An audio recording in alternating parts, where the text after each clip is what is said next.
There's that saying that you have your whole life to make your first album, and then 8 months to make your second, says Donald Glover.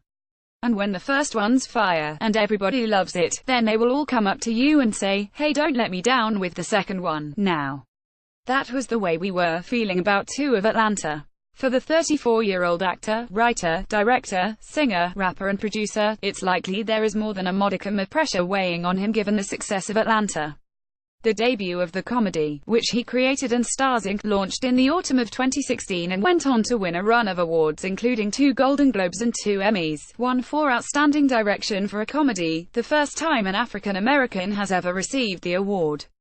Set in the southern U.S. city, which is beleaguered by crime and poverty yet bursting with creative output, particularly in rap music, the show portrays the struggles of 3 young men lurching through life. Ernest Glover, an Ivy League college dropout trying to establish himself in the music business by managing the career of his cousin Alfred, aka Paperboy Brian Tyree Henry, a trap artist on the up, whose recent mixtape was certifiably fire, and their spaced-out friend, Darius Lakeith Stanfield. The show soon established itself as dark, weird and very funny, which came as something of a surprise to Henry, for one. We honestly didn't think Atlanta was going to be seen as a comedy, but you have to be able to laugh at the absurd, in order to keep from crying, he says when I meet him and Glover in Los Angeles. Not that they're calling it anything so prosaic as Two, however this is Atlanta, Robin season. We filmed it in the autumn and winter. And, in Atlanta, that's the time that people flex, show off. And people are going to jack you for that, explains Henry of the rising crime during this time of year. There's a bigger threat of home invasion, there's a bigger threat of getting mugged. Robin season is about exploitation. There's a greater sense of danger and darkness for these characters, too. Indeed, the begins with a shootout at a drive-through fast food joint. Turn is now homeless and Paperboy under house arrest, while later episodes see a hostage situation in a Neverland-esque mansion and strange goings-on at Drake's house. For the actors, there was a tangible sense of life mirroring art. The show continues to be filmed in the hood, as Glover describes some of the city's most deprived neighborhoods. And we'd not been in Atlanta since the first, says Henry. And now everyone recognizes us. We're like, oh, that's great. But actually, we might get mugged.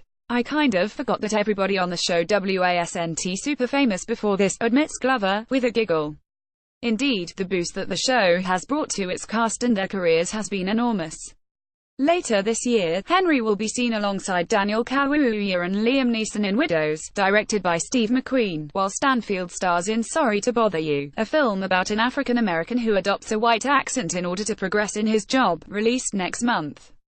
However, this is undoubtedly Glover's year, with his role as Lando Calrissian in Solo, A Star Wars Story, and his much-discussed single as Childish Gambino, This Is America. He also won a Grammy earlier this year for his track Redbone, and last year was named one of Time magazine's 100 most influential people in the world. Atlanta steers clear of direct political commentary, though there is no way of waking up in the morning and walking through this country as a black man and not have it be political, shrugs Henry. But the show, much like Insecure, Issa Rae's HBO comedy which she describes as being about black people being basic, does not get bogged down with references to the current, or previous U.S. administrations. I Am Blue, from Left Brian Tyree Henry, Donald Glover and Lakeith Stanfield. Photograph, FX Networks. The way I look at it, the years Obama was in office, and the year after Trump was inaugurated, if you were poor, you really didn't see the difference.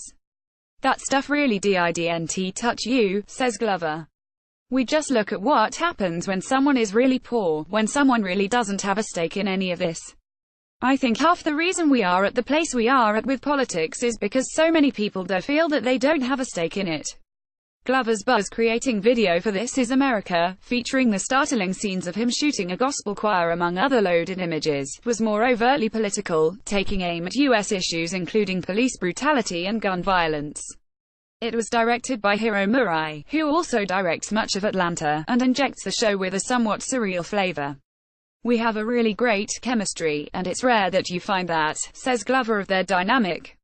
I think we keep each honest about what's actually daring. I don't like shows when they become risk-averse.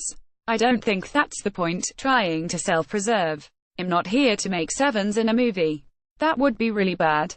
He giggles again, unless we get to sevens, and I'm like, this is actually perfect. Somehow Atlanta became Game of Thrones.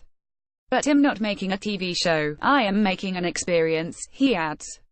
When putting together his writer's room for the show, Glover deliberately selected people with no television experience. You are much more willing to take a risk if you don't know you are taking one, if you aren't aware of the problems that could arise. Along with his team's blissful ignorance, Glover is also blessed with an impressive level of creative confidence. I think a lot of people are afraid to fail because, being black, you don't get a chance to fail, he explains. But I am not afraid to fail. It's probably a moot point. Given the rapturous reception Robin season has received in the US and worldwide already, failure would not appear to be on the cards anytime soon. Atlanta, Robin season continues on Sunday the 24th of June, 10 p.m. Fox. The whole of one is on BBC iPlayer.